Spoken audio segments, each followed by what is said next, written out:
Atma Namaste and good evening, everyone. Thank you for joining for the second session of studying the book The Causal Body. As usual, we start with a short invocation and then we will continue with the chapter 6. So please close your eyes. Inhale and exhale slowly and deeply. Relax your body. If you feel any pain or discomfort at any area of your body, bring your awareness to that area and mentally say, I let go. I am not the body. The body is just a vehicle of the soul. I am the soul. I am that I am. Visualize your whole body disintegrate and disappear. All the pain and discomfort in your body disintegrate and disappear. All the cells and organs in your body disintegrate and disappear. What remains is just brilliant white light. Inhale slowly and deeply. Exhale slowly and deeply. Now please bring your awareness higher to your thoughts and your emotions. Just observe each and every thought that comes to your mind and fades away. Mentally say, I am not my thoughts. I am not my emotions.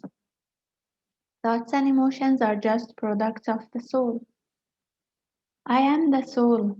I am that I am. Visualize all your thoughts and emotions disintegrate and disappear. All your fears, worries, frustrations disintegrate and disappear. What remains is just brilliant white light. Inhale slowly and deeply. Exhale slowly and deeply. Now please bring your awareness higher to your crown chakra and mentally say to the Supreme Being, to our spiritual teacher, to Grandmaster Shuak Oksui, to Lord Mahaguruji Mailing and all the great ones, all the holy gurus, holy masters, saints, archangels, holy angels and spiritual helpers.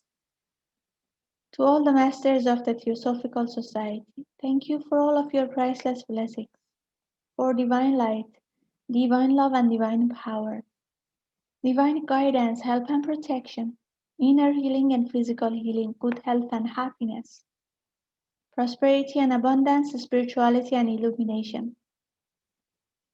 Thank you for helping us to understand this book. Thank you in full faith. Inhale slowly, inhale all the blessings. Exhale slowly and be aware of your whole body. Inhale slowly. Exhale slowly. Inhale slowly, inhale all the blessings. And exhale slowly. Now please put your two hands in a namaste position in front of your heart.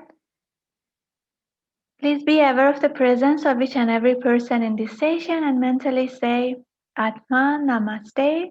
I am happy you are here. And when you are comfortable, gently open your eyes with a big smile. Atma Namaste. Okay, so let's begin.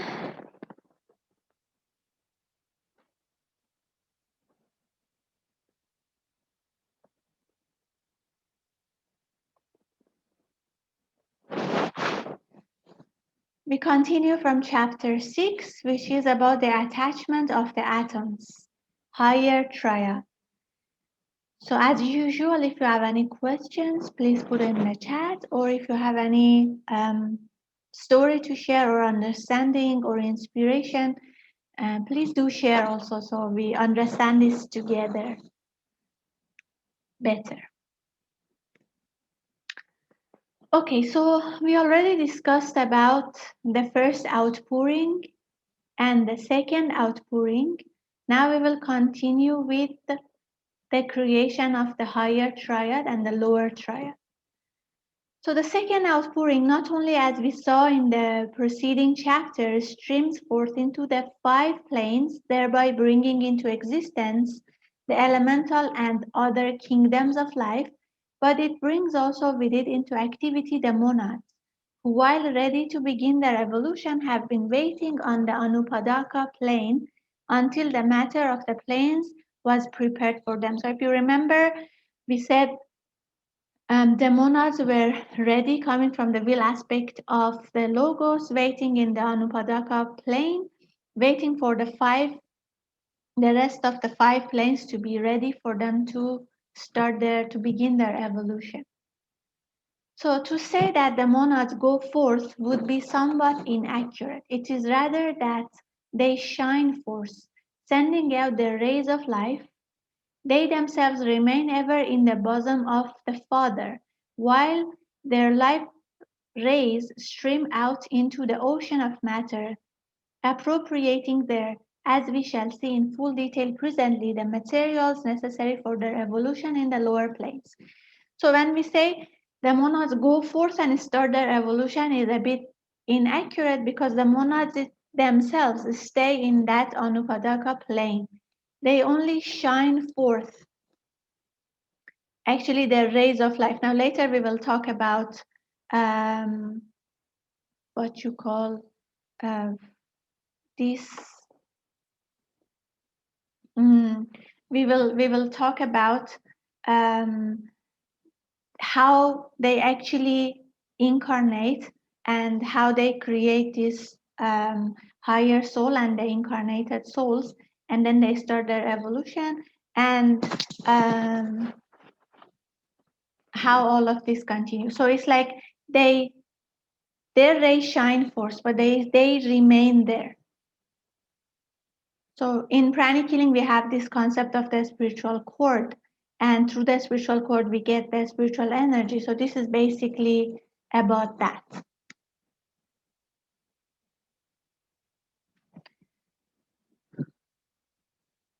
Okay, so the monads are of 7 types or rays, just as matter also is of 7 types or rays. The process by which the 7 types arise is as follows. The 3 aspects of consciousness of the Logos or universal self are will, wisdom, and activity. The 3 corresponding qualities in matter are inertia, also known as tamas, mobility, rajas, and rhythm, sattva. These are related as follows. The aspect of will imposes on matter the quality of inertia or tamas, the power of resistance, stability,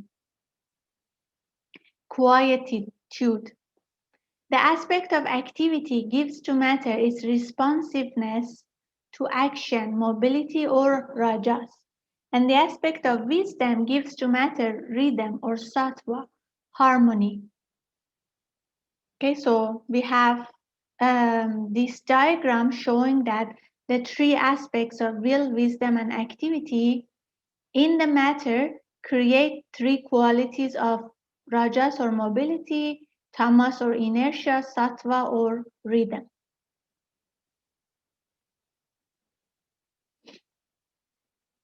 So from these 3 qualities with different proportions, we will have 7 varieties.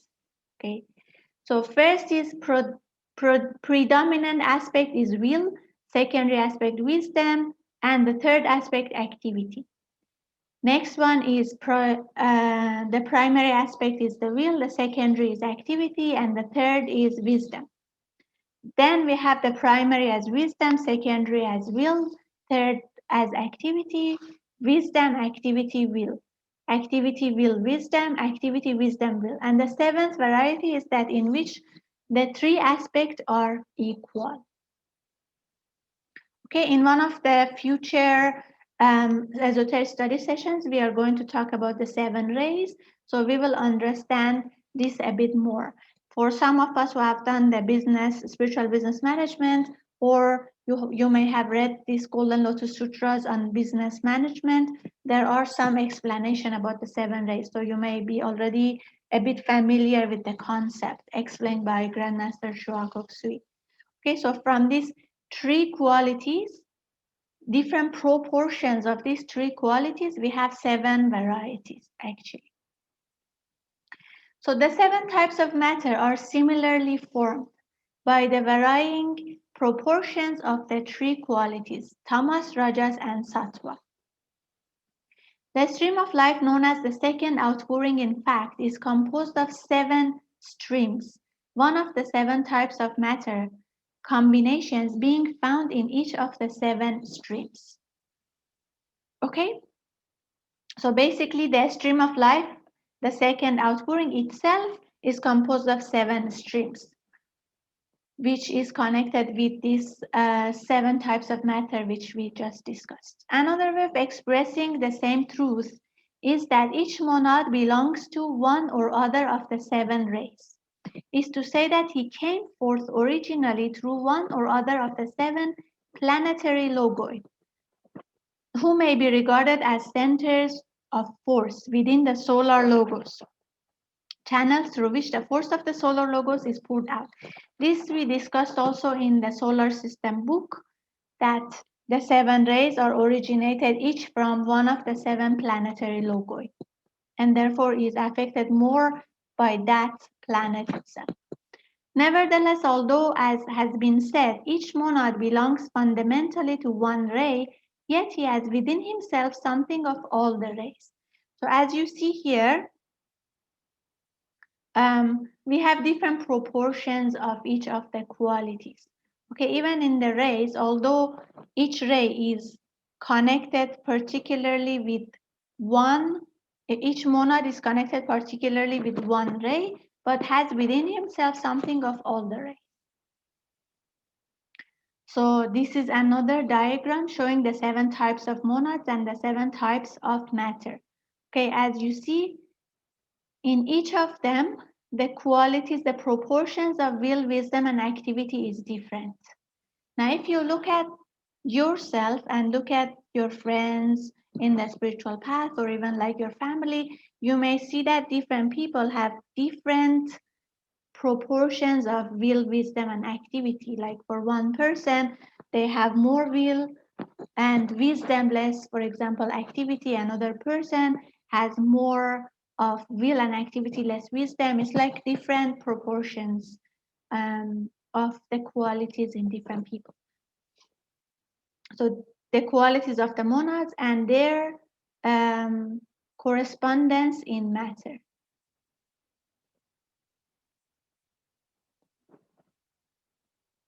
Okay, any question meanwhile, please put in the chat, yeah?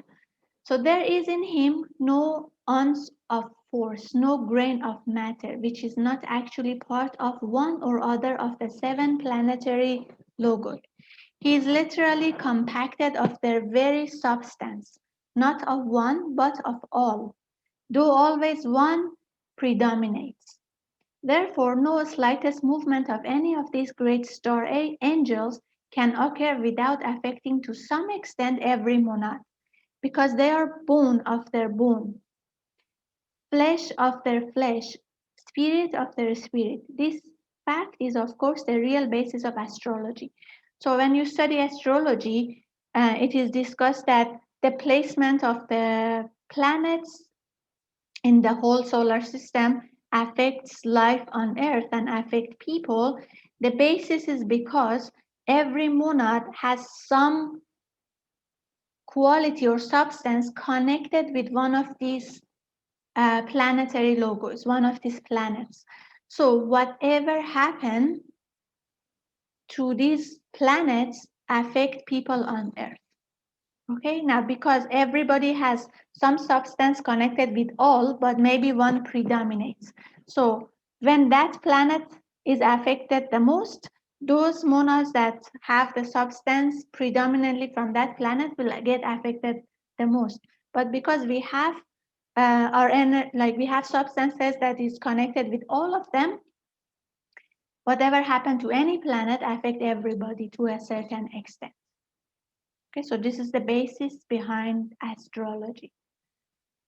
Now, furthermore, the bodies of those monads which originally uh, came through a given planetary logos will continue all through their evolution to have more of the particles of that logos than of any other. And in this way, men can be distinguished as primarily belonging to one or other of the seven rays or logos. Okay, so throughout the evolution, we will continue having more particles of one of these logos, one of these planetary logos, from which the energy has come forth. The ray has the stream of that stream, that energy is come from. So whilst the ordinary rule is that a monad remains on the same ray throughout the whole of his evolution, so that he eventually returns through the same planetary angel as that through which he first came forth. Yet there are comparatively rare exceptions. Okay, so whoever comes from whichever ray goes back to that same planetary logo. But sometimes there are exceptions also. For it is possible for a monad to change his ray so that he will return through a planetary angel other than that through which he first emerged.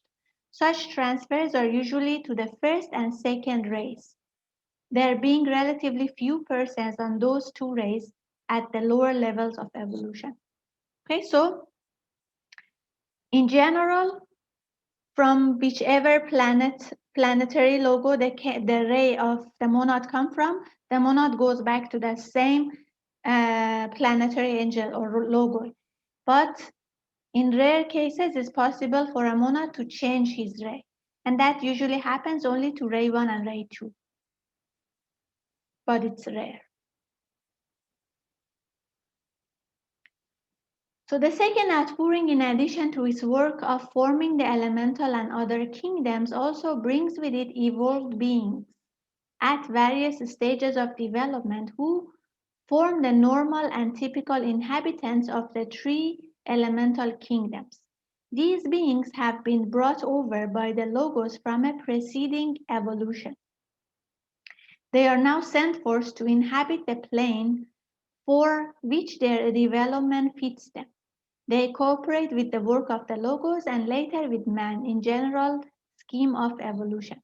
From them, man derives his perishable bodies.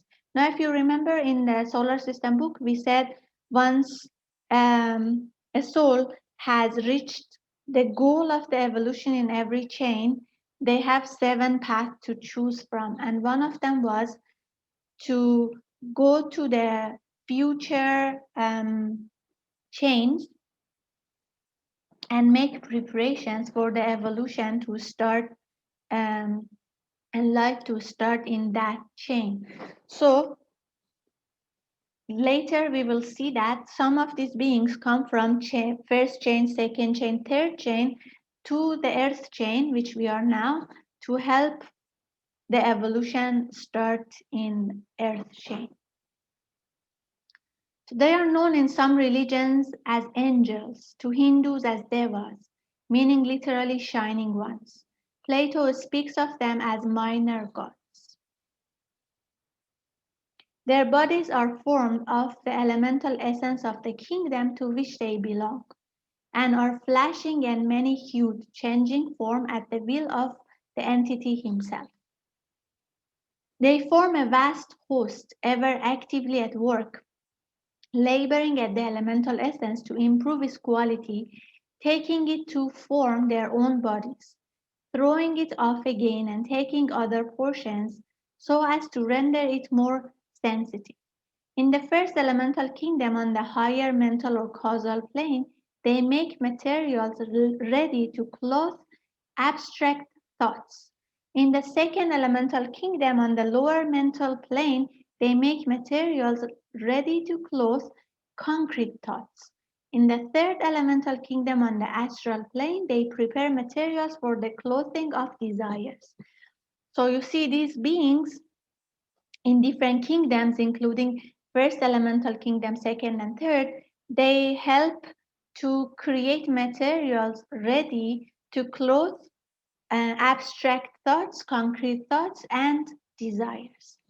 Thus, we see that before any embodied consciousness, save that of the Logos and his creative hierarchies, could appear or do anything at all, a vast preliminary work had to be accomplished, preparing the form side of the field of evolution.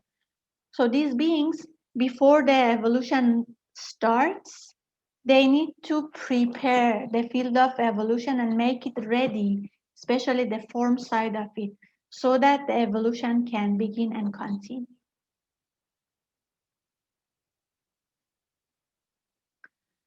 We have now the three factors needed to enable us to consider the attachment of the atoms to the monads.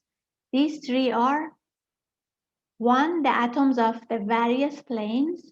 2. The readiness of the monads themselves on the Anupadaka plane. And 3. The assistance of the devas, without whom the monads by themselves would be powerless to carry out their evolution. A monad, as we have seen, possesses three aspects of consciousness, each of which, when the time comes for evolutionary process to begin, sets up what may be termed a vibratory wave, thus causing to vibrate the atomic matter of the planes of Atma, Buddhi, and Manas, which surrounds him. Okay, so we are now discussing about these three. First, the atoms of the various planes need to be formed, and then the monad need to be ready on the Anupadaka plane to start the evolution, and then we have the assistance of the devas, without whom monads by themselves would be powerless to carry out their evolution. Okay, so as a monad, as we have already discussed, has three aspects of consciousness, and each of which, when the time comes, sets up a certain vibratory wave and causing to vibrate the atomic matter of the planes of Atma, Buddhi, and Manas. We will see shortly. Devas from a previous universe who have themselves passed through a similar experience before guide the vibratory wave from the will aspect of the monad to an atom of Atma, which thus becomes attached to the monad and is its atmic permanent atom, so called because it remains with the monad throughout the whole process of evolution. Okay, so the monad creates this vibratory wave, and then devas help and guide this vibratory wave from the will aspect of the monad to an atom of the Atma. Okay. Similarly, the vibratory wave from the wisdom aspect of the monad is guided by devas to an atom of buddhi, which becomes the buddhic permanent atom. And similarly, also the vibratory wave from the activity aspect of the monad is guided by devas and attached to an atom of manas, which becomes the third permanent atom. Thus is formed Atma Buddhi Manas, often called the ray of the monad. Okay, so means the monad creates this vibratory wave, and from the will aspect of the monad, I think we have image here, yes. So the monad creates this vibratory wave. From the will aspect of the monad, the devas help to create the atmic atom. And then from the wisdom aspect, the buddhic atom, and from the activity aspect, the mental atom. So this creates the three atoms of Atma, Buddhi, and Manas. Thus is formed Atma, Buddhi, Manas, often called the ray of the monad. Okay, so the will aspect is connected with Atma, the wisdom aspect is connected with Buddhic plane, and the activity aspect is connected with the mental. So will, love, light, or intelligence, connected with atmic atom, Buddhic atom, mental atom.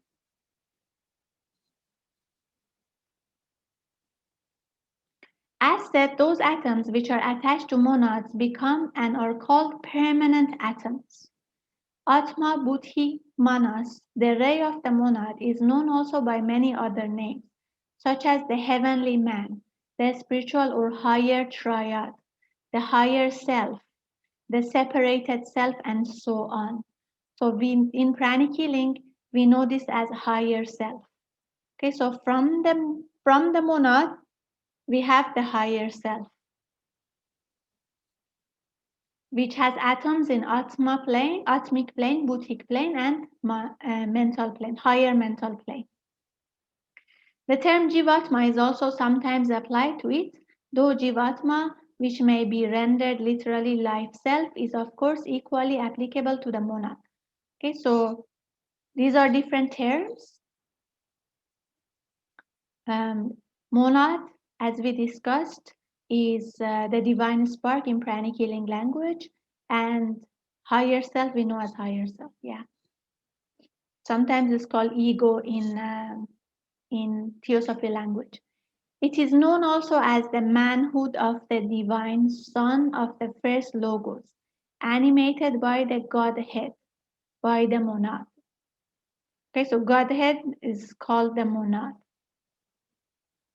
It may be regarded also as a vessel into which the monad pours his life.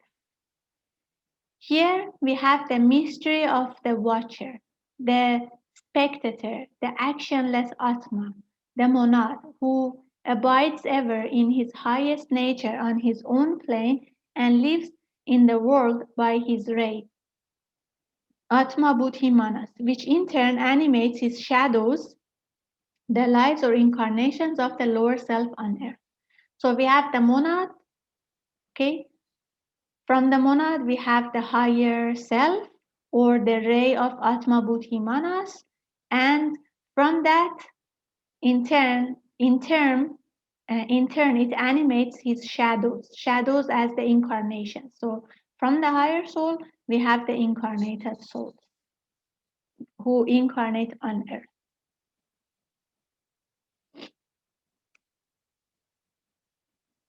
So this is another diagram. Arca has helped to really make this look so nice, because in the book is not so clear like this. So thank you so much. He has redrawn this to help us understand this better. So we have the monad in the Anupadaka plane. Monad is also called the Godhead, the watcher, the spectator, the primordial triangle, the heavenly Father. In pranic healing term, the divine spark.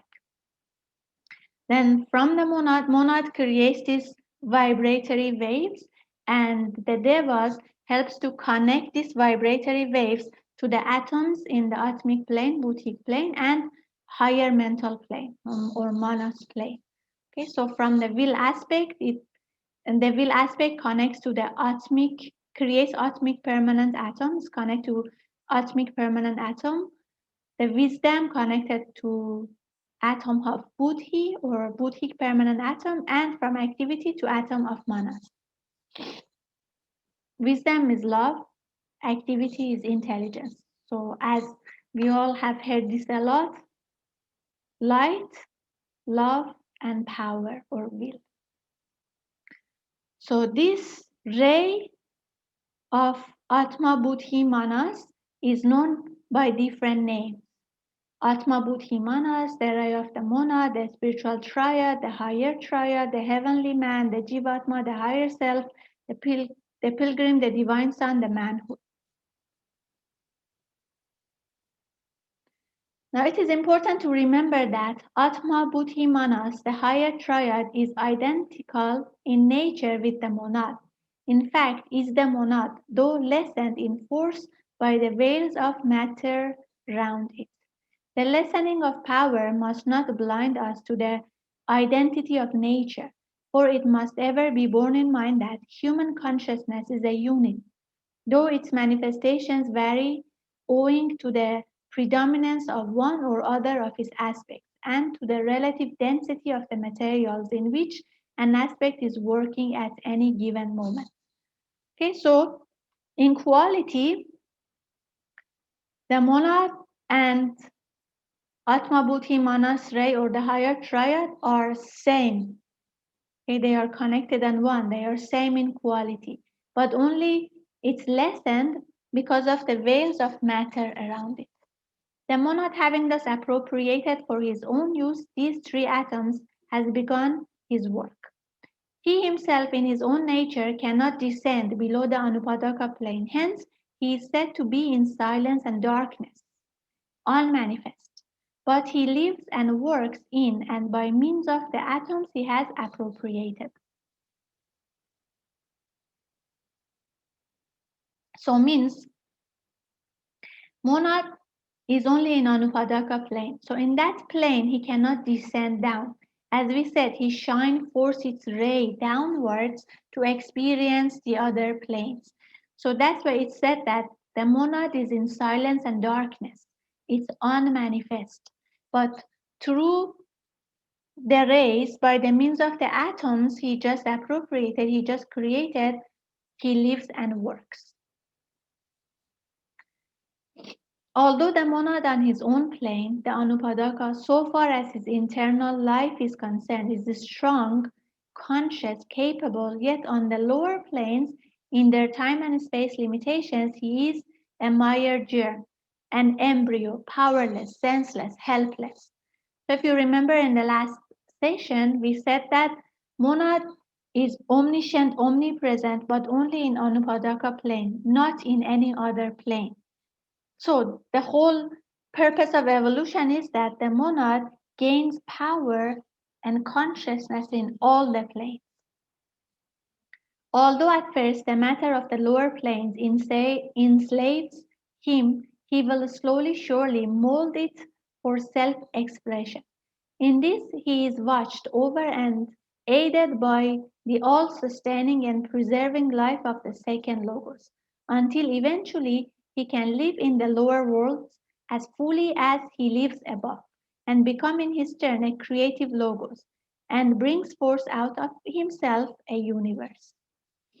For a Logos does not create out of nothing, he evolves all from himself. The full manifestation of the three aspects of consciousness expressed by the monad takes place in the same order as the manifestation of the triple logos in the universe. The third aspect, activity, revealed as the creative mind, as the gatherer of knowledge, is the first to perfect its vehicles. The second aspect, wisdom, revealed as the pure and compassionate reason or intuition, is the second to shine forth. This is the Krishna, the Christ in man. The first aspect, will, the divine power of the self, the Atma, is the last to reveal itself. Okay, so as we just discussed, the monad is powerful only in Anupadaka plane. Through the evolutions, he gains power and consciousness on all the planes. And in the same order, different aspects of him will get activated. So first, the third one, which led to the creation of the Manas atom, which is connected with activity, which is connected with the light or intelligence, is the first to perfect its vehicles. It's the third one to be created, but it's the first one to perfect its vehicles.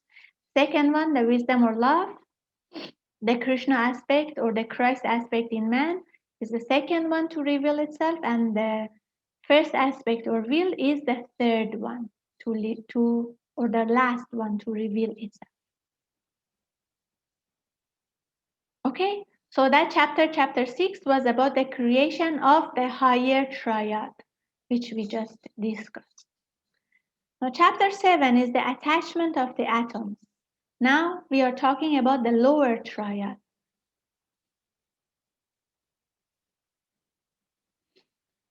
So after long preparation, a tiny thread like a minute rootlet, a golden colored thread of life, sheathed in Buddhic matter, proceeds from the triad.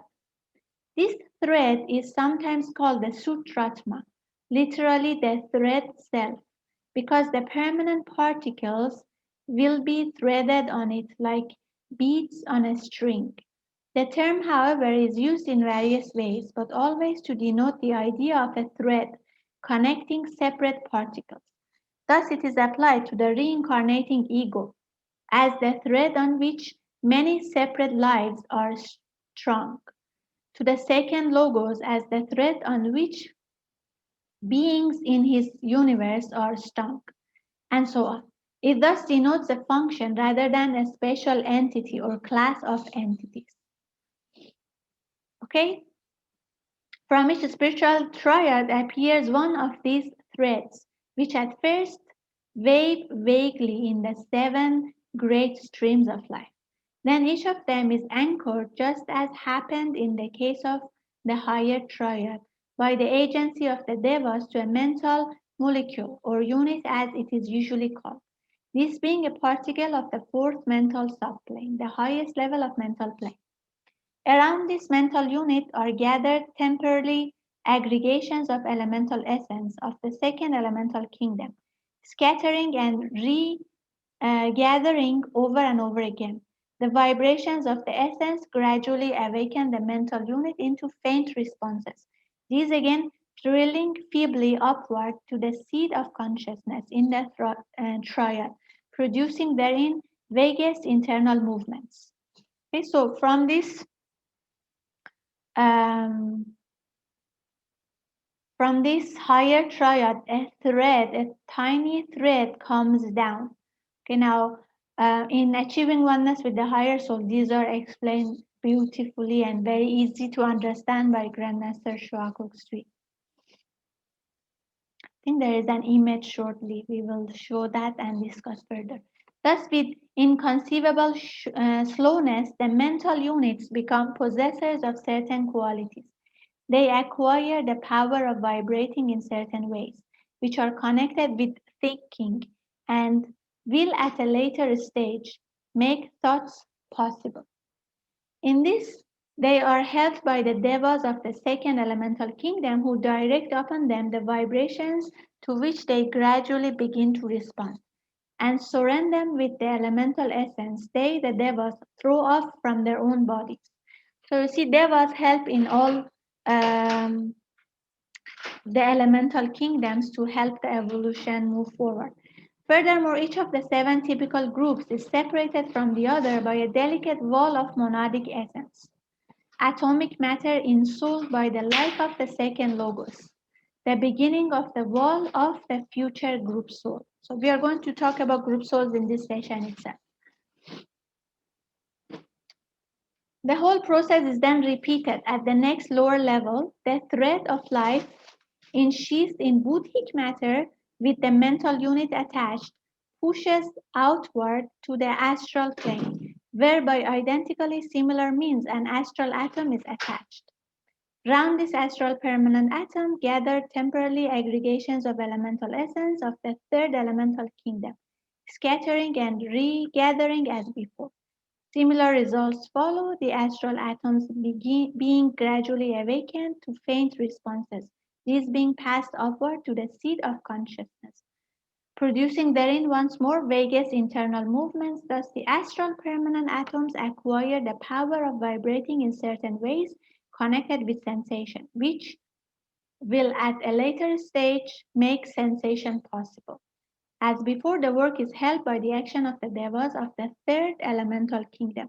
Let me show you the image first, then we will read. Okay, so from this higher triad, this the thread of life comes down. A golden colored thread of life sheathed in Buddhic matter comes down and is connected with the mental unit helped by the devas. Creates the mental unit.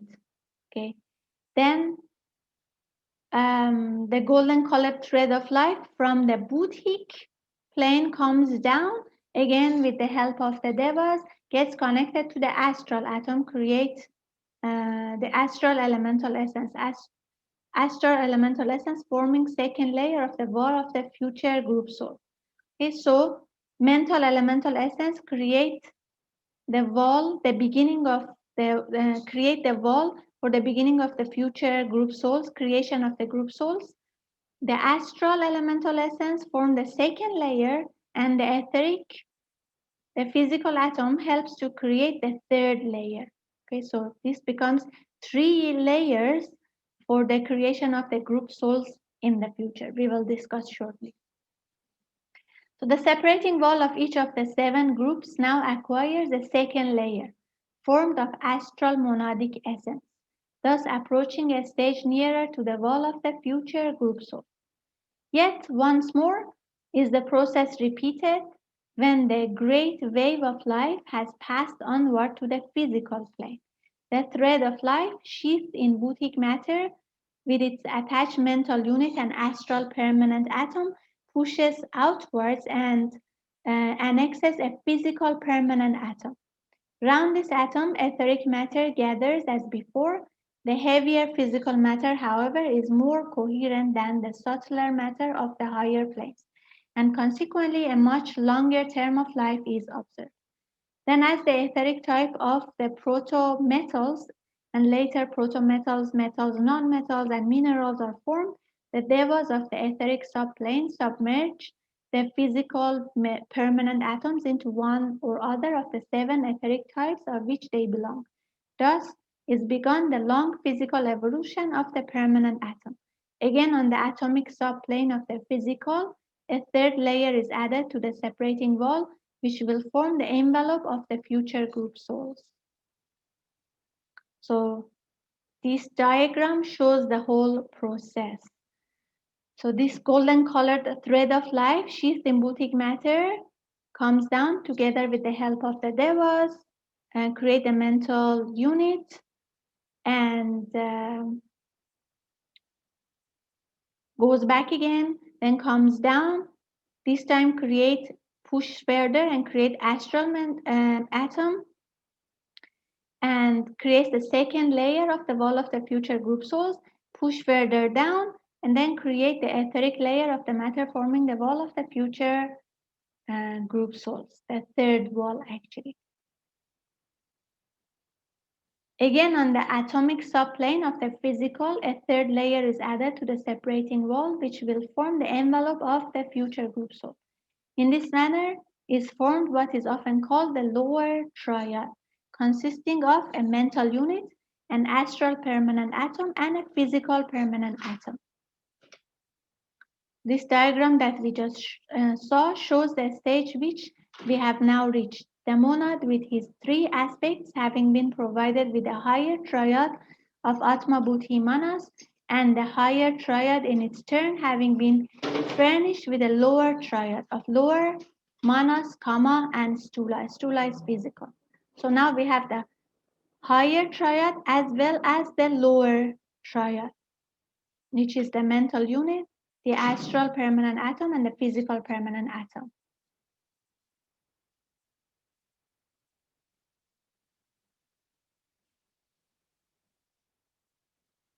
Another diagram showing more clearly.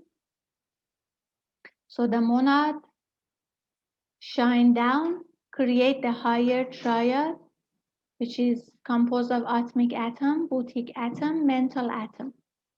And through this, thread of life comes down and creates the lower triad,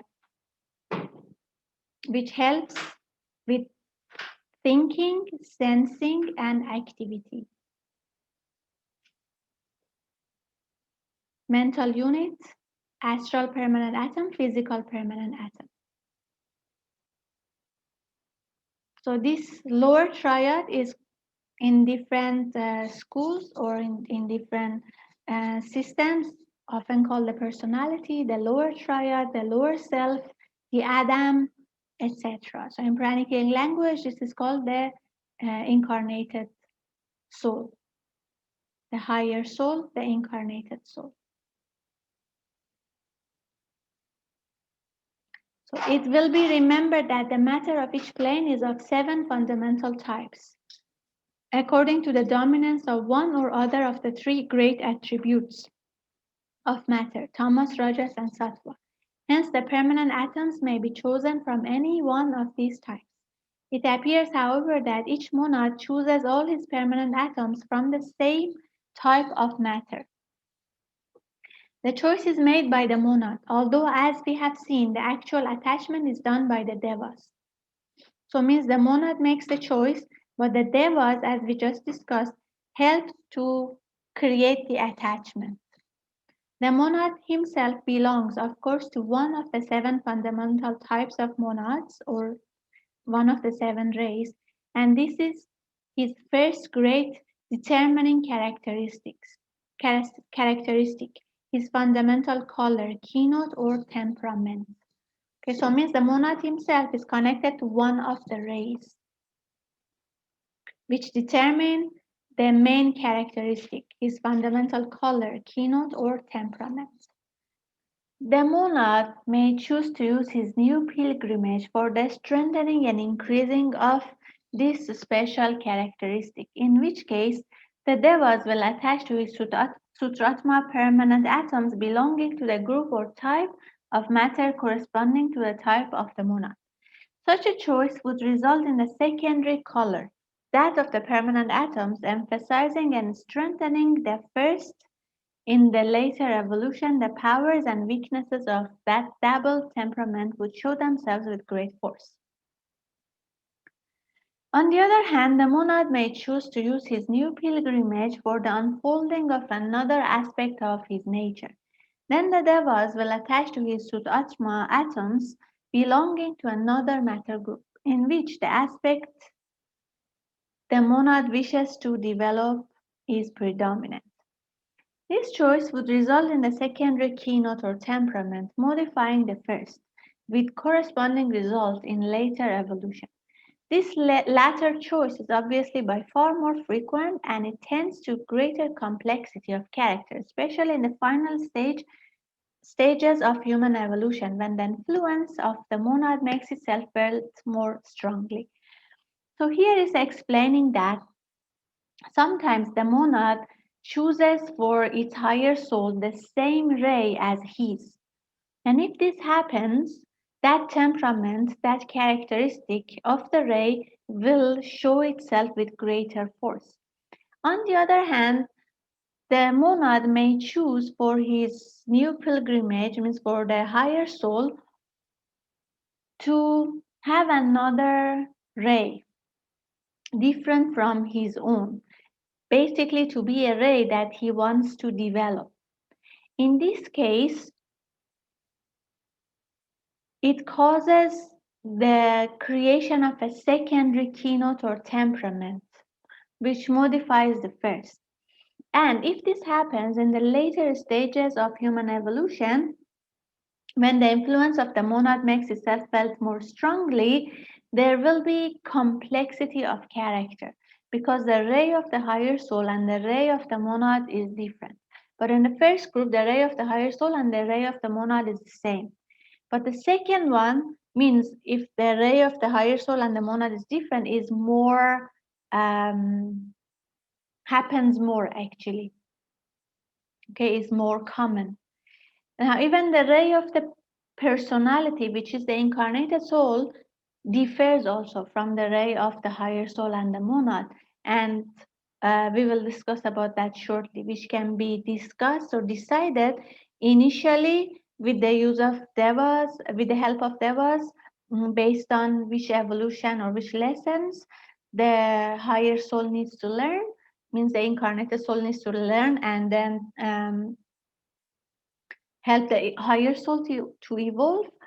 And in the later stages, the monad itself may decide on the rays of the personality of the incarnated soul as well.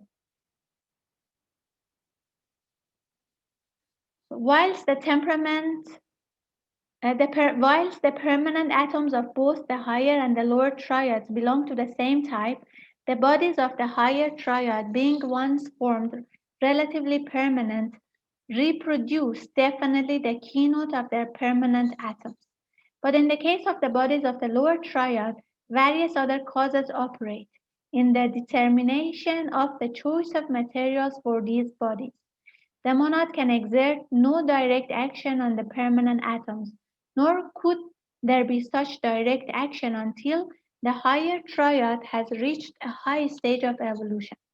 But the monad can and does affect the higher triad, and through that exerts an indirect and continual action on the permanent atom.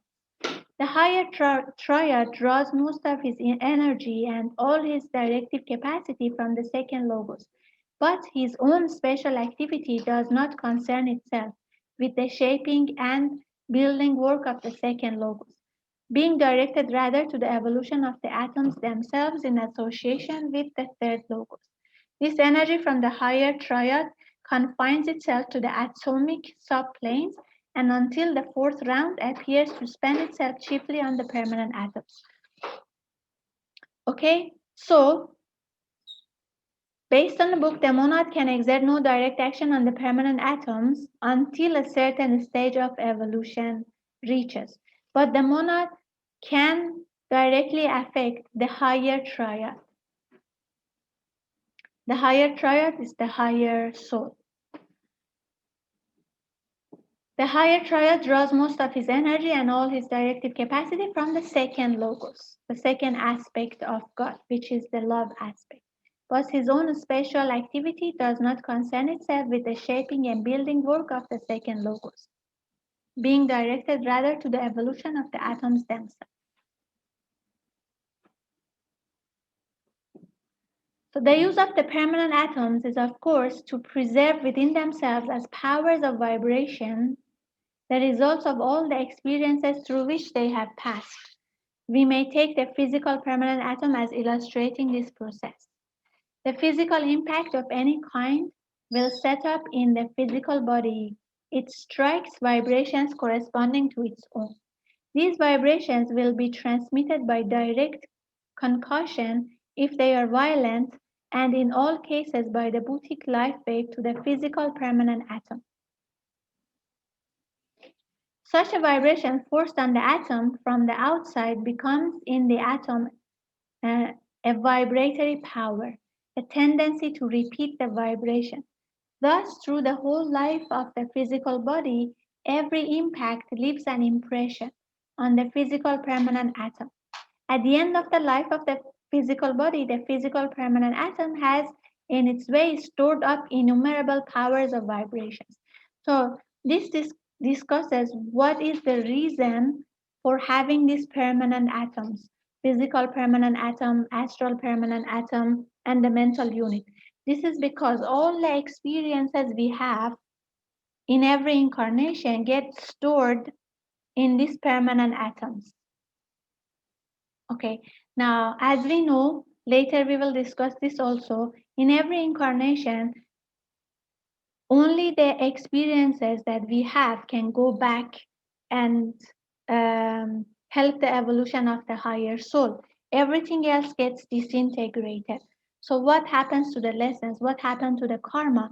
Because if we create negative thoughts, negative emotions, negative activities, these cannot reach the higher soul. So what happens to them? How the karma gets calculated? All of them get stored in these permanent atoms. And then based on the karma, what is decided to experience in the next life, uh, it's all not lost. It's all stored in the permanent atom. And then it gets like uploaded again in the next life, something like that. I think we are going to discuss about this karma also further in more detail later on.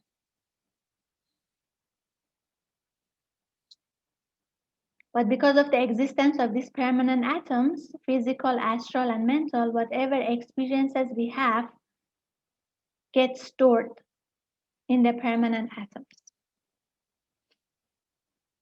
The same process takes place in the case of the permanent atom or unit in each of the bodies of man. The permanent atoms, as their name implies, remain permanently with the human entity throughout the whole of his many incarnations. So means although the physical body, the astral body, the mental body disintegrates and disappears and in every incarnation get renewed, the permanent atom remains.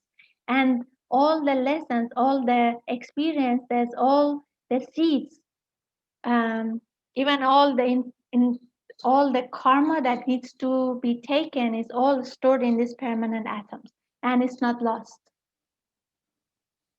The vortex, which is the atom, is the life of the third logos. The wall of the atom gradually formed on the surface of this vortex is made by the descent of the life of the second logos. But the second logos only faintly traces the outline of the sprilla as filmy channels. He does not vivify them. It is the life of the monad which, flowing down, vivifies the first of the sprilla, making it a working part of the atom.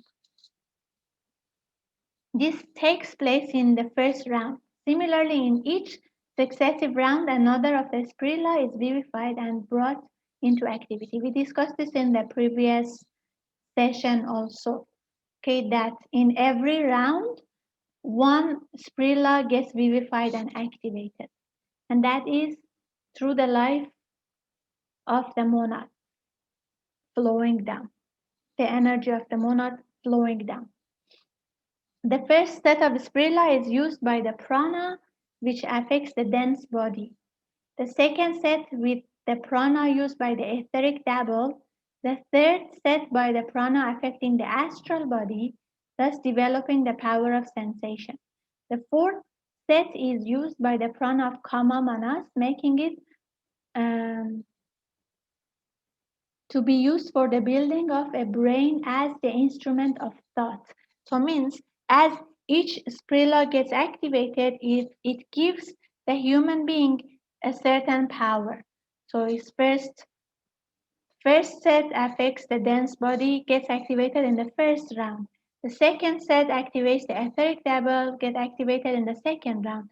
The third set affects the astral body and gives the power of sensation. The fourth set is used by prana of kama manas and make it possible for thought processing.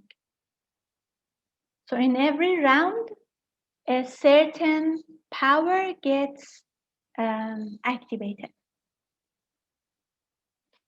As we are now in the fourth round, the normal number of sprilla at work is 4, both in the permanent atoms and in the ordinary unattached atoms.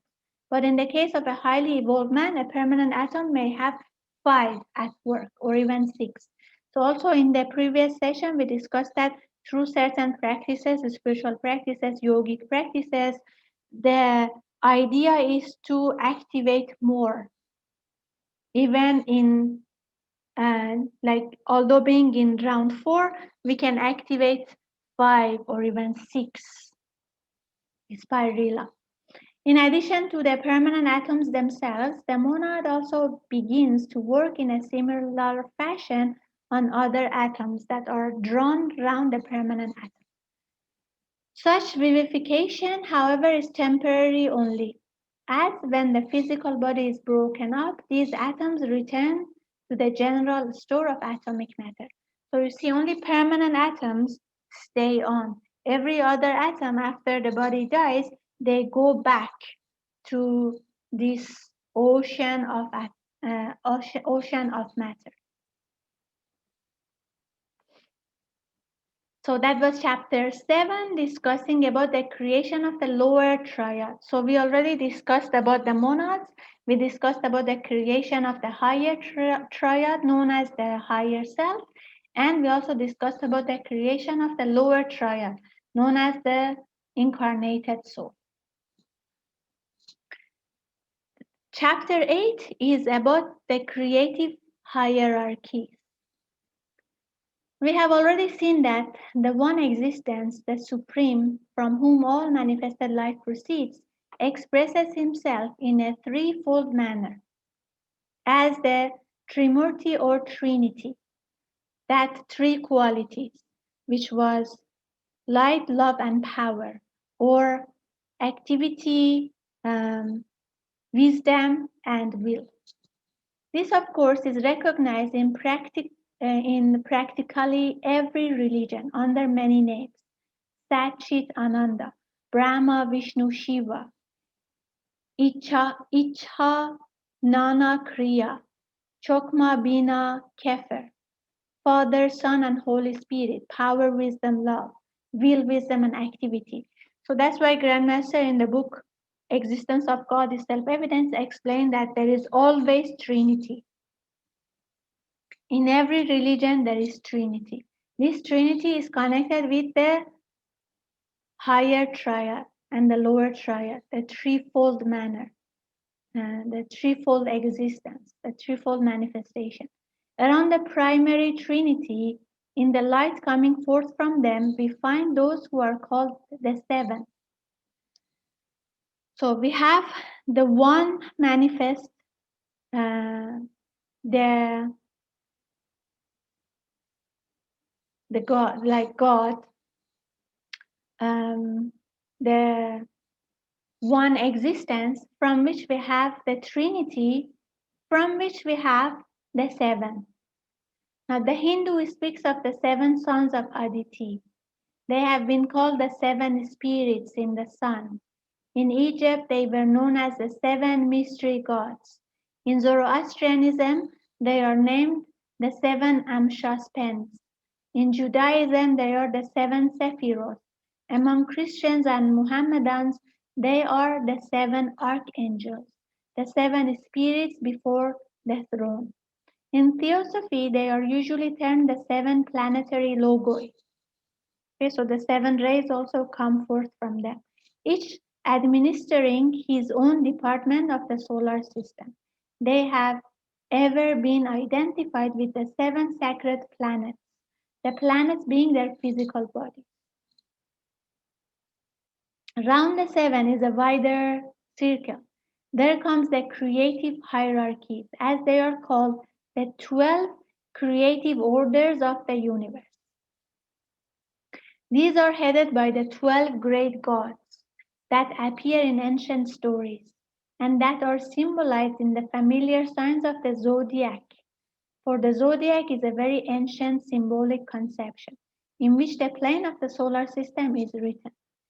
When it is said that a planet rules or is lord of one of the signs of the zodiac, the meaning is that the planetary spirit or logos has dominion over one of the 12 creative hierarchies, which under his control and direction build up his kingdom and help the monads to evolve. So the 12 creative hierarchies are thus intimately concerned with the building of the universe. These hierarchies of intelligence have in past kalpas or universes completed their own evolution and thus become co-workers with one will, with Ishvara, in the shaping of a new universe or Brahmanda. They are the architects, the builders of the solar system. They fill our solar system, and to them we human beings owe our evolution, spiritual, intellectual, and physical. It is they who awaken the consciousness of the monad and his ray to the dim sense of others and of I, and with this a thrill of longing for a more clearly defined sense of the I and of others. This being the individual will to live, which leads them forth into the denser world, wherein alone such sharper definition is possible.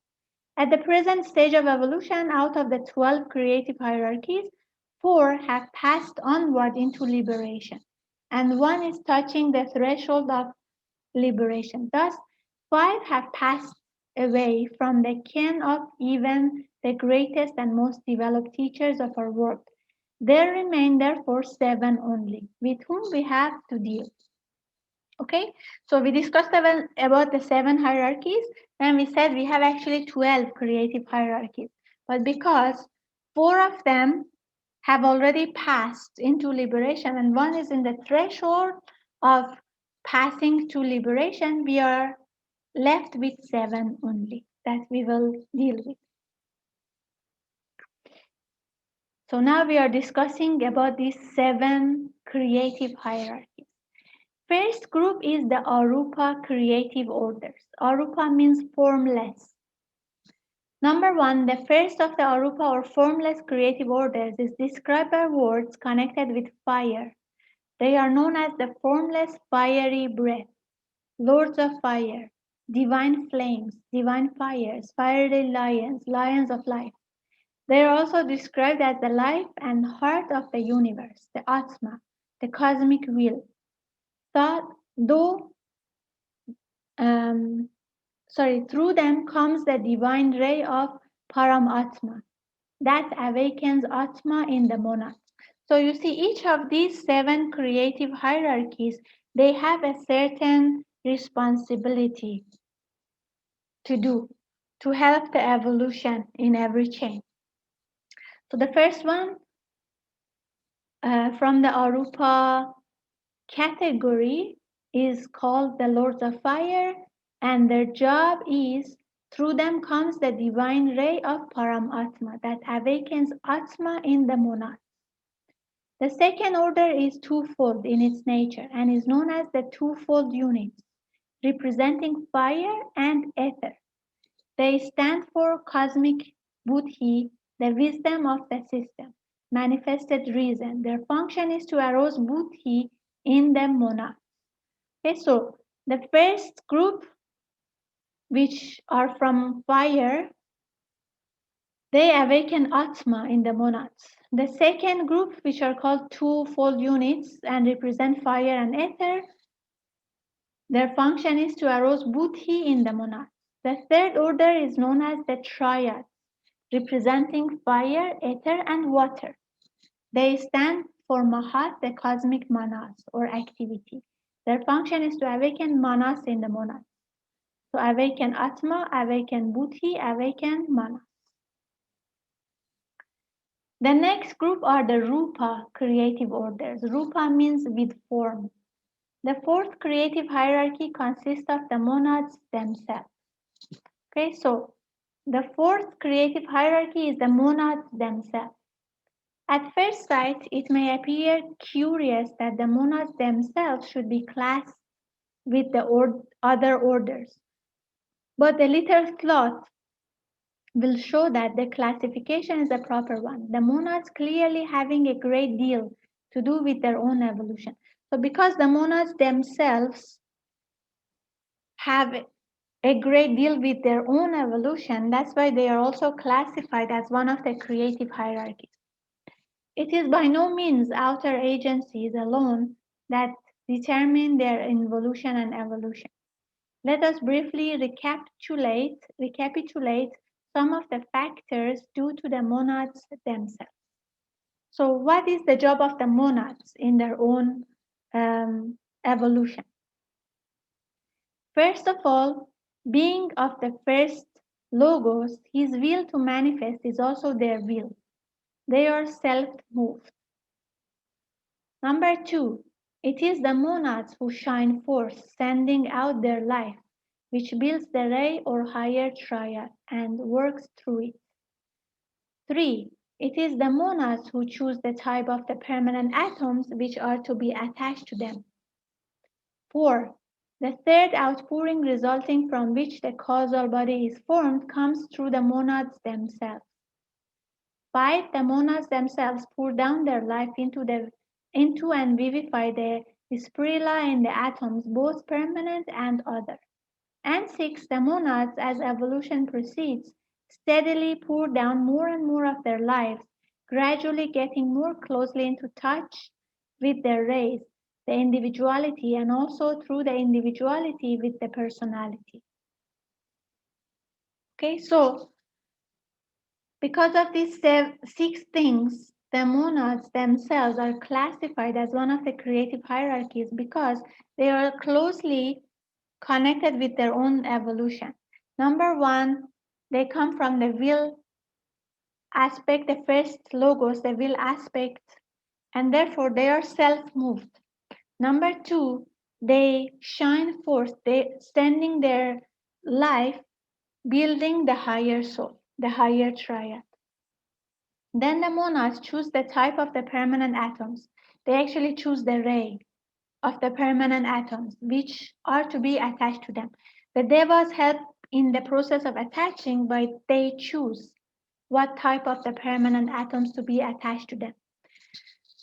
The third outpouring, which later results in the creation of the causal body, is actually coming through the monads themselves.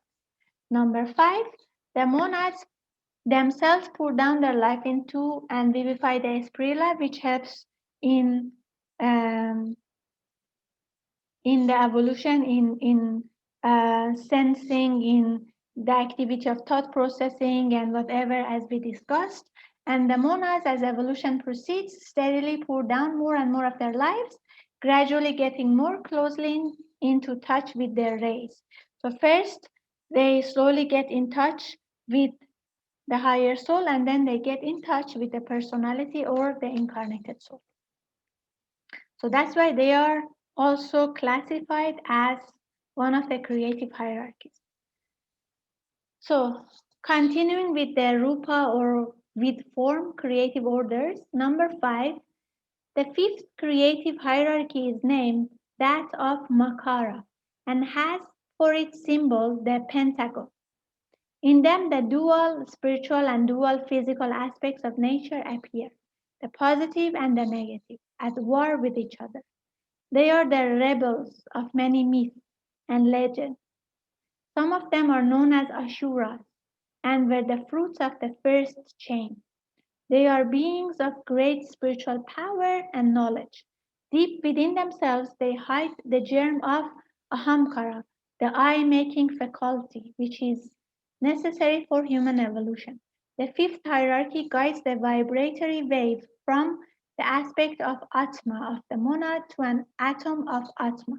With it, attaches as a permanent atom. So this group, the fifth creative hierarchy, has come are the fruits of the first chain.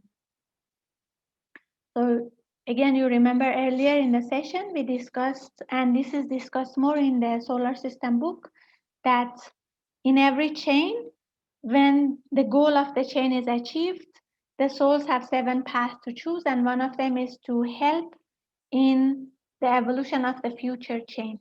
So these are the fruits of the first chain who are helping the evolution of the future chain, which is the earth chain now.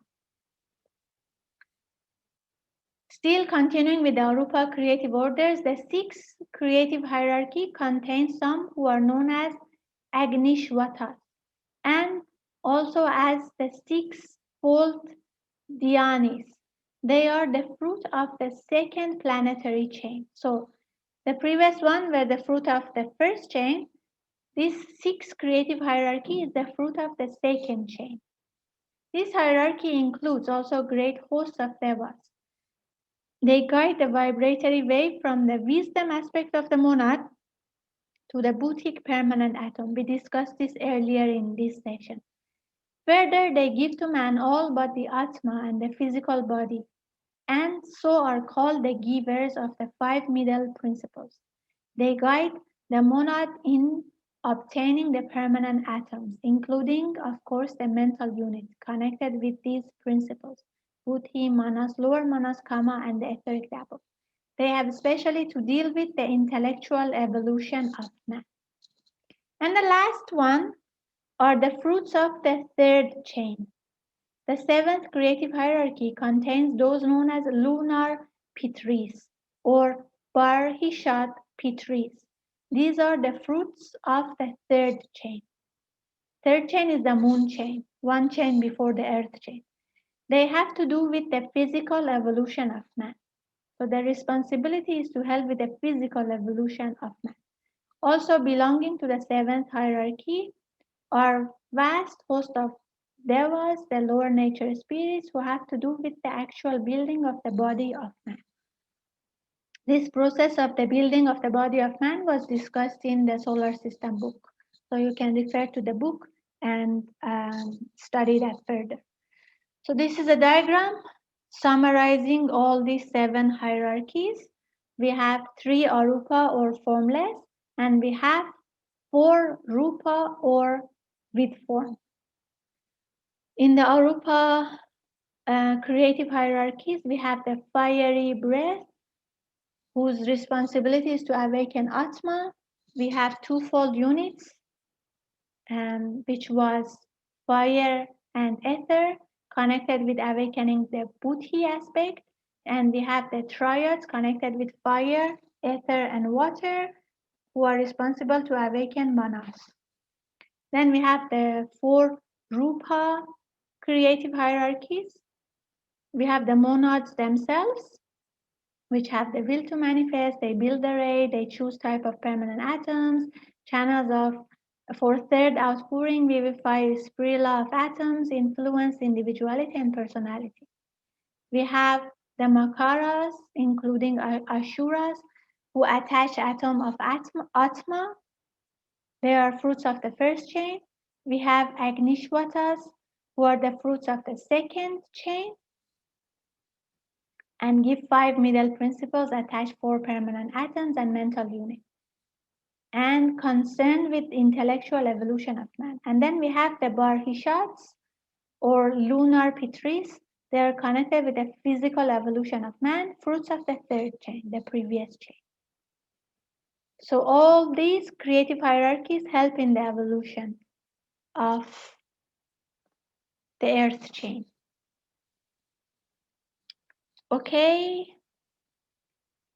now we will talk about group souls. If we have more time, we will talk about the group souls of the mineral kingdom. If not, we will finish with the group souls. And then in the next session, we will talk about group souls of minerals, vegetables, and animals. Okay, so we have now arrived at the stage where each monad is provided with a higher triad consisting of a permanent atom of the planes of Atma, Buddhi, and Manas, and a lower triad consisting of a mental unit, an astral and a physical permanent atom. These particles of matter are, of course, merely nuclei, which enable the monad through his ray to come into touch with the various planes and to build bodies or vehicles through which he can gather experiences from and learn to express himself on those planes of existence. We have already seen that as the atoms of the lower triad are attached to the sutratma or life thread, thin films of matter come into existence, separating the 7 main types of triads from one another. Thus are formed the 7 primary groups or rays of triads, which by repeated division and subdivision will give rise to large numbers of group souls in various kingdoms of life. The 7 great types or rays of group souls remain separate and distinct throughout all the vicissitudes of their evolution. That is to say, the 7 types evolve in parallel streams, the streams never uniting or merging into one another. As we discussed earlier in the session, whoever come from whichever ray continue throughout to be connected with that ray itself of the monad. Okay, but we said in rare cases it's possible to change as well. The 7 types are clearly distinguishable in all kingdoms. The successive forms taken by any one of them making a connected series of elementals, minerals, vegetables, or animals, as the case may be. These 7 primary group souls appear as vague, filmy, filmy forms floating in the great ocean of matter as balloons might float in the sea. They are seen first on the mental plane, becoming more clearly outlined on the astral plane and still more so on the physical plane. So we have 7 clearly distinguishable types in all the kingdoms. And each is connected with one ray and stay in the same ray. These 7 primary group souls appear as vague, floating in the great ocean of matter, First, in the mental matter, they become more clearly outlined. Then, in the astral matter, more clearly outlined, and still more so on the physical plane. Within each primary group soul, there are, of course, innumerable lower triads, each connected by the radiant golden thread to its higher triad. These again, depending from the overhanging monad. As yet, no golden light web appears around the triad. This will not come into existence until the mineral kingdom is reached. So means we have one, for these group souls, we have one higher soul. From the one higher soul, we have several incarnated souls. So means one higher triad to which many lower triads are attached. Until the stage comes where the individualization happens and one lower triad gets connected only to one higher triad, which we will discuss shortly. The stage shown in the diagram is that at which the thin film or veil separating the 7 primary group souls has received its 3 layers. So do you remember we said that in one of the previous diagram we showed these 3 layers being created. So the stage shown in the diagram is that at which the thin film or veil separating the 7 primary group souls has received its 3 layers. These consist of mental essence, astral monadic essence, and atomic matter of the physical plane. You see here. So they have this triple wall, physical, astral, and mental, around them.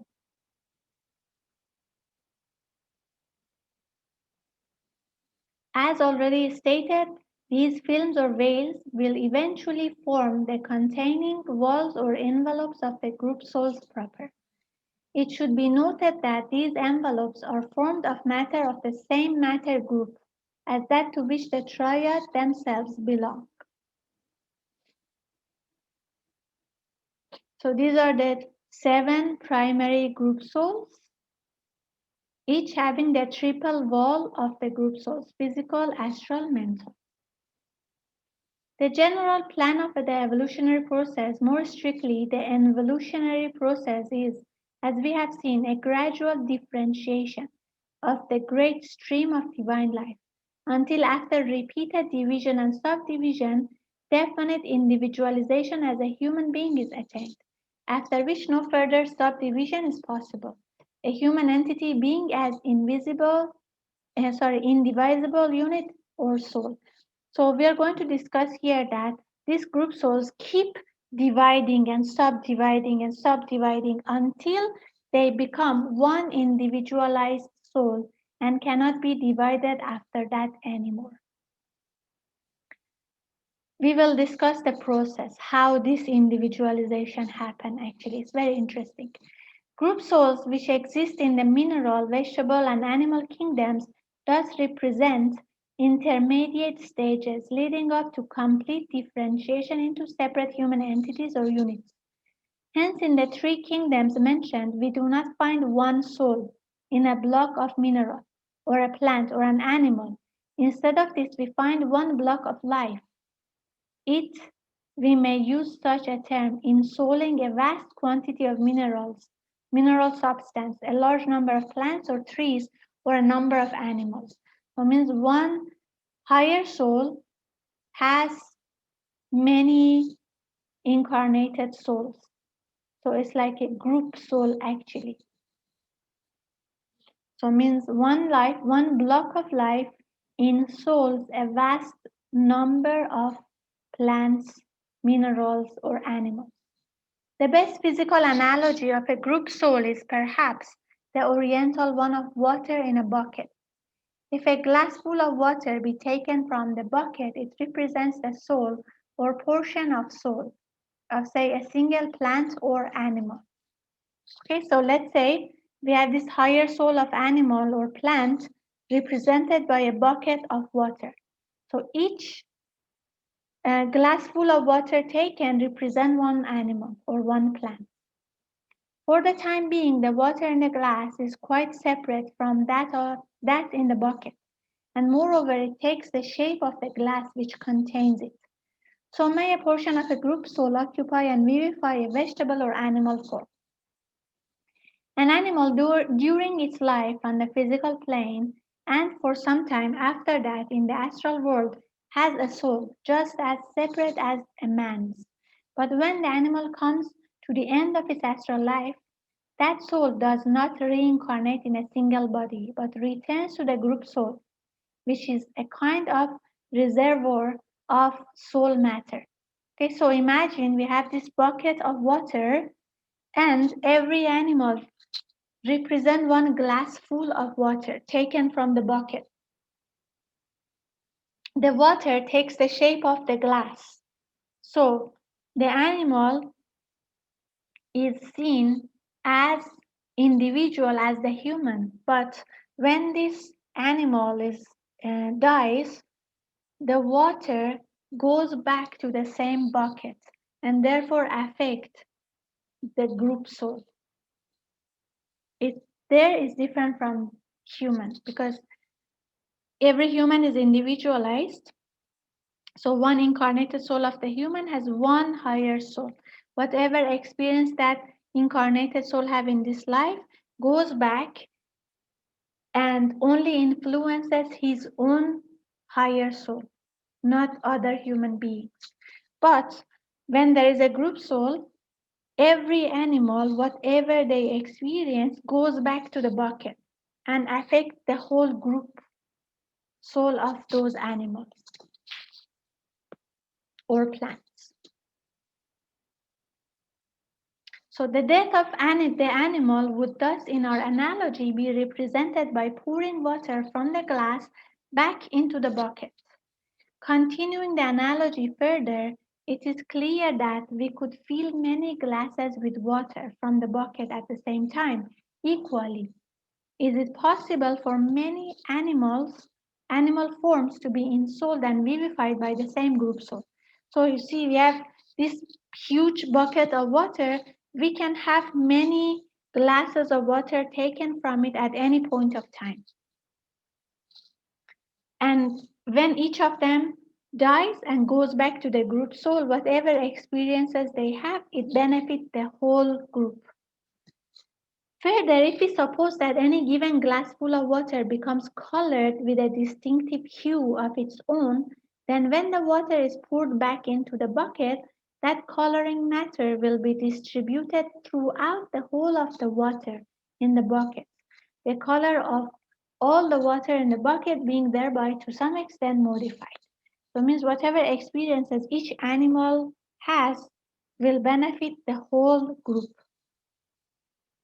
If we consider the coloring matter to represent experiences or qualities acquired by a particular animal, then when the portion of soul vivifies that animal returns to its parent group soul, those experiences or qualities will become a part of the general stock of the whole group soul and be shared by every other part of it equally, though in a lesser degree than that in which the experience existed in the particular animal to whom it occurred. So whatever experience the animal has will be shared with the rest of the animals in that group soul, but of course in a lesser degree to what that animal already experienced. Because it's like this gets distributed to the whole water. There is an exact resemblance between the group soul in the mineral, vegetable, and animal kingdoms and a human child in its uh, prenatal life.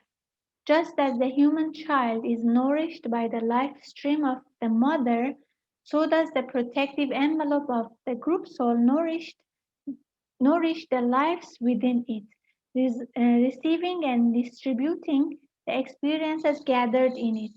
The evolution of lives in these early stages in the group soul depends upon three factors. First and chiefly, the cherishing life of the logos. Number two, the cooperating guidance of the devas. Number three, their own blind pressure against the limits of the enclosing force. So the general mechanism of the process by which through these three agencies the vibratory powers of the atoms in the lower triads are awakened is as follows. The second logos acting in the envelope of the group soul energizes the physical permanent atoms. These are plunged by the action of the devas into the various conditions offered by the mineral kingdom, where each atom is attached to many mineral particles. The experiences consisting of heat, cold, blows, pressure, shaking, etc., through which the mineral substances pass are conveyed to the attached physical permanent atom, thus arousing vague answers of sympathetic vibrations from the deeply slumbering consciousness within. When any permanent atom has reached a certain responsive, or when a mineral form, the particles to which the permanent atom is attached is broken up, the group soul withdraws that atom into itself. Okay, so as we discussed here, three things affect the evolution of the life of the group souls. One is the life of the logos, actually the second aspect, the love aspect. Two, the cooperating guidance of the devas. And number three, what experiences they have themselves, their own blind pressure against the limits of the enclosing form. So here it says the experiences consist of heat, cold, blows, pressure, shaking, etc. The experiences acquired by that atom, for example, the vibrations it has been forced to execute, remain in it as powers of vibrating in particular ways, as vibratory powers in short. Then the permanent atom, having lost its embodiment in the mineral form, remains, as we might say, naked in its group soul. Here it continues to repeat the vibrations it has learned, repeating its life experiences and thus setting up pulses which run through the envelope of the group soul and are thereby conveyed to other permanent atoms contained in that group soul. Thus each permanent atom affects and helps all others. So means in one life, let's say the mineral or the animal or the vegetable have certain experiences, all of that is stored in the permanent atom. So when that permanent atom goes back to that group soul, it starts vibrating in the same manner, and that vibration affects the rest of the permanent atoms. So it means the experiences of each helps for the evolution of all. Now another important phenomenon arises. It is clear that those permanent atoms which have had experiences similar in character will be affected more strongly by each other than will be those whose experiences have been different. Thus, a certain segregation will take place within the group soul, and presently a filmy separating wall will grow inwards from the envelope, dividing these segregated groups from each other. So means among the animals or among that group souls, whether it's animal or mineral or vegetable, there are some who had similar experiences, and there are others, another group who had different experience. Now, when these permanent atoms goes back to the group souls and starts vibrating in the same manner that they already learned, what vibration they learned, they start affecting each other. Now, the ones who had similar experience are affected by them more strongly. So they somehow get attracted to one another. We say law of attraction, whatever similar qualities get attracted. So when one permanent atom, let's say one animal, has certain experience similar to another animal, start vibrating with the same experience, they get attracted to each other. So they affect each other more compared to others who had different experiences. And this causes grouping inside the group soul. So first we had this group soul, which didn't have any grouping, and all of them like incarnate and experience different things, go back to the group soul and give the experience to the whole group. After this repeats, the ones who have similar experiences get affected by each other more and therefore create segregations or groups within the group soul. Now, reverting to the simile of the water in the bucket, we may conceive of a scarcely perceptible film forming itself across the bucket. At first, the water filters through this barrier to some extent, but nevertheless, the glasses of water taken out from one side of that barrier are always returned to the same side, so that by degrees the water on one side becomes differentiated from the water on the other side.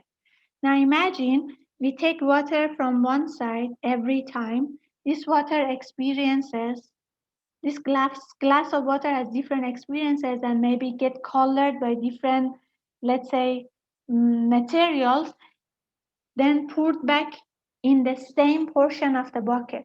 So after some time, you will see that different sides will have different qualities and slowly get differentiated from one another. Then the barrier gradually densifies and becomes impenetrable, so that eventually there are two distinct portions of water instead of one. In similar fashion, the group soul after a time divides itself by fission and forms two group souls.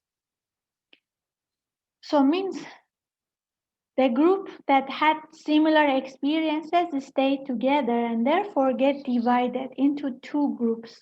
The process gets repeated over and over again, and then this one group souls get separated and divided into many smaller groups. The process is repeated over and over again, producing an ever-increasing number of group souls, with contents showing a correspondingly ever-increasing distinction of consciousness, while of course still sharing certain fundamental principles. The laws according to which permanent atoms in a group soul are plunged into the kingdoms of nature are as yet by no means clear. There are indications that the evolution of the mineral, vegetable, and the lowest part of the animal kingdom belongs rather to the evolution of the earth itself than to that of the triads, representing the monads, who are evolving in the solar system and who come in due course to the earth to pursue their evolution by utilizing the conditions it affords. Thus, grass and small plants of every kind seems to be related to the earth itself, much as man's hairs are related to his body, and not to be connected with the monads and their tribe. The life in grass, etc., appears to be that of the second logos, which holds them together as forms, whilst the life in the atoms and molecules composing them is, of course, that of the third logos, modified not only by the planetary logos of our system of chains, but also by the somewhat obscure entity known as the spirit of the earth. Thus, these kingdoms, while offering a field for the evolution of monads and their triads, do not appear to exist by any means solely for that purpose. Hence, we find permanent atoms scattered through the vegetable and mineral kingdoms, though we do not as yet understand the reason governing their distribution. Okay, so we have permanent atoms which are connected with the earth itself, and we have permanent atoms which are connected with the monads. And it's not clear as the reason why and how. A permanent atom, for example, may be found in a pearl, a ruby, or a diamond. Many will be found scattered through veins of ore and so on. But on the other hand, much mineral substance does not seem to contain any permanent atoms, similarly with short-lived plants. Okay, so it means we have permanent atoms in a pearl, in ruby, in diamond, but we don't have permanent atom in short-lived plants. But in plants of long continuance, such as trees, permanent atoms are constantly found. But here again, the life of the tree seems to be more closely related to the Deva evolution than to the evolution of the consciousness to which a permanent atom is attached. It is therefore rather as though advantage were taken of the evolution of life and consciousness in the tree for the benefit of the permanent atom. The permanent atom may thus be said to be there more as a parasite, profiting by the more highly evolved life in which it is bathed. The student must recognize that at the moment our knowledge on these matters is extremely fragmentary. Okay, so just take it as it is. The knowledge is very little. How come some minerals like diamond, ruby have permanent atom and some short-lived plants, although they're plants, the other ones are minerals, they don't have permanent atoms. And then some of them like trees, they have permanent atoms, but they are connected with the evolution of devas, not human. So just take it as it is. Okay, any question so far? I think we can finish here itself.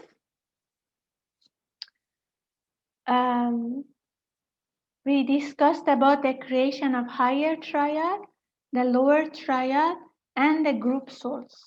And we understood that in the group souls, because of the experiences that each animal, plant, vegetable goes through and goes back to the group soul, and the permanent atom continues vibrating in the same manner, that vibration affects the ones who had similar experiences before in their own incarnations. So they get grouped together, they get attracted to each other, and therefore in the group soul segregations happen, and the group souls keep dividing and subdividing and subdividing until they become individualized. So we will talk about individualization in the next session. Next session, we will discuss about the mineral group souls and vegetable group souls, human group souls, and individualization, if I'm not mistaken. Any questions on the session today?